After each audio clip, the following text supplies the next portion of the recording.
Good morning friends. Let's Shiv Kumar ITI के online portal में आप सभी विद्यार्थियों का बहुत बहुत स्वागत है। आज हम डिस्कस करेंगे टाइप्स ऑफ AC सर्किट के बारे में।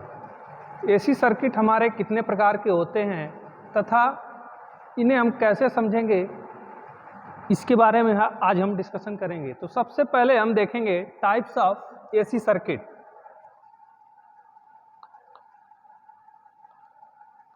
Types of AC circuit. तो टाइप्स ऑफ AC सर्किट में हम देखेंगे कि जो हमारा AC सर्किट होती है, पहली AC सर्किट होती है pure resistive circuit,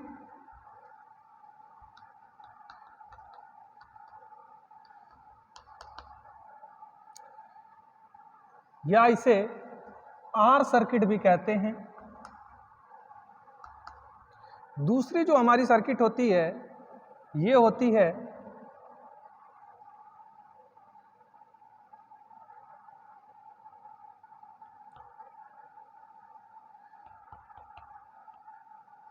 pure inductive circuit, या तीसरी जो सर्किट होगी वो प्योर कैपेसिटिव सर्किट। इसके बाद हम डिस्कस करेंगे RL सर्किट के बारे में, फिर RC सर्किट, और उसके बाद RLC सर्किट। मेनली आपकी ये सर्किट हमको डिस्कशन करना है। तो इतने टाइप्स की हमारी AC सर्किट होती है। AC में हमारे तीन पैरामीटर होते हैं, R, L and C। R for resistance, L for inductance और C फॉर कैपेसिटेंस। तो यहाँ पे हमारा रजिस्टर, इंडक्टर और कैपेसिटर हमारे पास तीन तीन पैरामीटर है, जिसकी जो एक मतलब कि एक विशेष गुण इसके अंदर होता है, जिसे हम रेजिस्टेंस, इंडक्टेंस और कैपेसिटेंस से रिप्रेजेंट करते हैं। तो इन्हीं पैरामीटर को हम AC सर्किट में कनेक्ट कर करके तरह तरह की सर्किटें बनाएंगे तथा उसका परफॉर्मेंस देखेंगे कि वो करंट या वोल्टेज को लीड कर रही है या लैग कर रही है, या उसका पावर क्या आ रहा है, उसकी एवरेज वैल्यू क्या आ रही है, उसका इम्पिडेंस क्या आ रहा है। तरह तरह की चीजें हम इसमें डिस्कस करेंगे।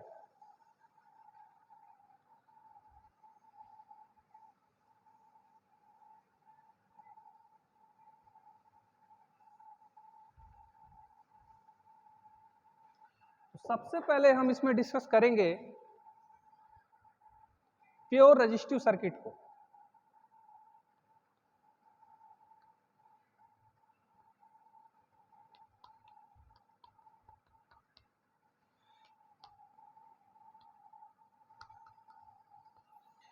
प्योर रेजिस्टिव सर्किट, तो प्योर रेजिस्टिव सर्किट को हमको बनाने के लिए हम देखेंगे कि हमारा जो ये सर्किट होगा, इस सर्किट में सिर्फ AC सोर्स के साथ हमारा, ये मान लीजिए कि AC सप्लाई है वोल्टेज के फॉर्म में, और ये आपका रेजिस्टेंस है। रेजिस्टेंस का जो सिंबल होता है यही होता है। मान लीजिए कि यहाँ से यहाँ कोई करंट फ्लो हो रही है, तो यहाँ से प्लस माइनस हम दिखा सकते हैं। तो ये हमारा प्योर रेजिस्टिव सर्किट है। प्योर रेजिस्टिव सर्किट में सिर्फ रेजिस्टेंस ही एक पैरामीटर कनेक्ट होता है।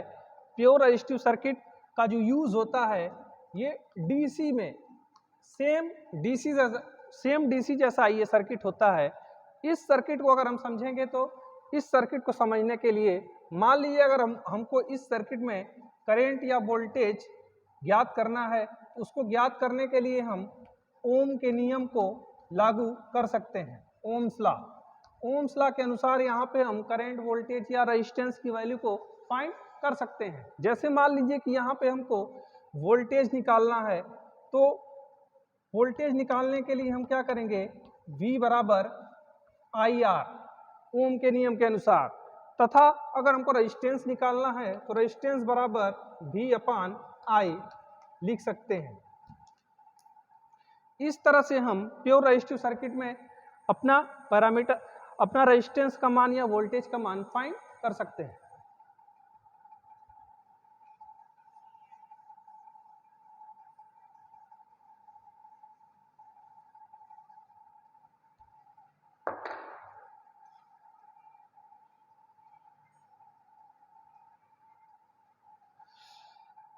प्योर रेजिस्टिव सर्किट की अगर हम ग्राफिकल रिप्रेजेंटेशन की बात करें तो इसका ग्राफिकल रिप्रेजेंटेशन या इसके वेक्टर रिप्रेजेंटेशन की बात करें तो इसका वेक्टर रिप्रेजेंटेशन हमारा इस प्रकार से आएगा। जैसे मान लीजिए कि हमारा रेफरेंस के फॉर्म में यहाँ पे वोल्टेज है और जो करंट होगा, करंट भी हमारा इन फेज होगा। मतलब कि करंट को यहाँ से वोल्टेज से छोटा दिखाने का मतलब क्या है कि जो करंट का एम्पलीट्यूड या करंट का आयाम है वो वोल्टेज की तुलना में कम है, इसलिए हम वोल्टेज को ज़्यादा दिखाए हैं तथा करंट को कम दिखाएं। करंट को सिर्फ हम इतना दिखाए हैं जबकि वोल्टेज को हमने इतना दिखाया। मतलब वोल्टेज यहाँ पे परिणाम के मान के अनुसार करंट से अधिक है, मतलब इस वोल्टेज का रिजल्टेंट जो है करंट की अपेक्षा ज़्यादा है। अगर हम बात करें इन दोनों के बीच जो एंगल बन रहा है वोल्टेज और करंट के बीच, तो वोल्टेज और करंट के बीच यहाँ पे जो एंगल बनेगा 0 डिग्री का बनेगा। वोल्टेज एंड करंट के बीच जो एंगल बनेगा 0 डिग्री का बनेगा। इसी से हमको पता चलता है कि ये जो सर्किट होती है एज अ डीसी, मतलब कि डीसी की तरह काम करती है। इसमें एसी का कोई उतना ज़्यादा महत्व नहीं है, ये डीसी और एसी दोनों बराबर ही है। अब देखेंगे हम इसका ग्राफिकल रिप्रेजेंटेशन अगर बनाएं, ये मान लीजिए कि ये हमारा वोल्टेज की वेव फॉर्म है और ये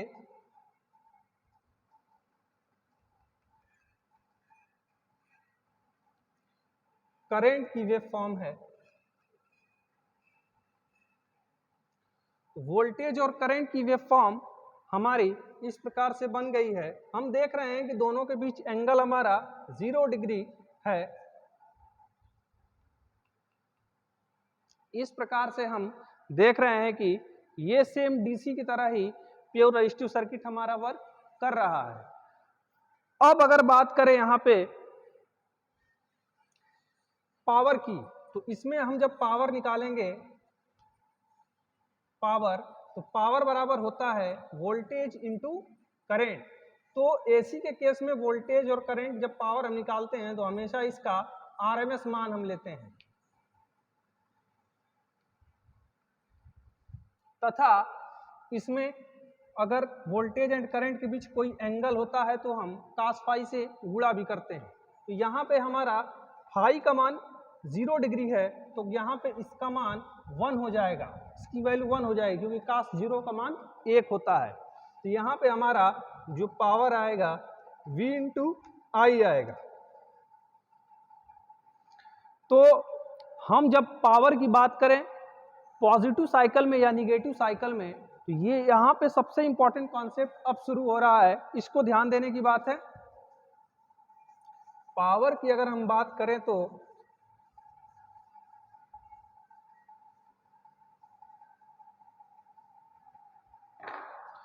पावर को अगर हम दिखाएं, जैसे मान लीजिए कि हमको पॉजिटिव साइकिल में पावर को निकालना है। जैसे मान लीजिए कि हमारा ये वोल्टेज का था, ये हमारा करंट का वेव फॉर्म था, ये वोल्टेज का वेव फॉर्म, ये करंट का वेव फॉर्म। अब हमको पावर निकालना है पॉजिटिव साइकिल में, सबसे पहले हम पावर निकालना है। ये मान लीजिए कि ये वोल्टेज एंड करंट के बीच में हमने ग्राफ बनाया है, ग्राफिकल रिप्रेजेंटेशन। अब हमको पावर का जब ग्राफ बनाना है, मान लीजिए कि ये टी टाइम पे जब हम पावर का ग्राफ बनाएंगे तो सबसे पहले हम इस हाफ साइकिल के लिए ग्राफ बनाएंगे, फिर इस हाफ साइकिल के लिए ग्राफ बनाएंगे। तो ये पॉजिटिव डायरेक्शन में हाफ साइकिल है करंट एंड वोल्टेज की, और ये निगेटिव डायरेक्शन में हाफ साइकिल है करंट एंड वोल्टेज की। तो इसके बाद हम देखेंगे क्या होता है। तो सबसे पहले पॉजिटिव डायरेक्शन में अगर हम पावर की वेव फॉर्म बना रहे हैं, तो पावर की वेव फॉर्म बनाने के लिए हम देखेंगे यहाँ पे कि पावर बराबर होता क्या है, P बराबर V इंटू आई। तो यहाँ पे वोल्टेज भी हमारा धनात्मक है तथा करंट भी हमारी धनात्मक है। जब दोनों प्लस प्लस होते हैं तो हम जानते हैं कि प्लस गुणे प्लस इक्वल टू प्लस ही होता है। तो यहाँ पे जो पावर बनेगा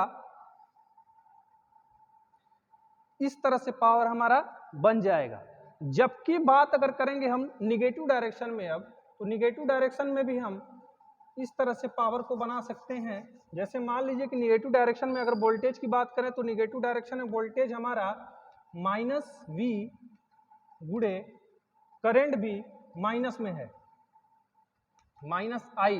तो यहाँ पे जो पावर आएगा जब हम माइनस एंड माइनस का गुणा करते हैं तो ये पॉजिटिव आ जाता है, तो यहाँ पे भी प्लस आएगा।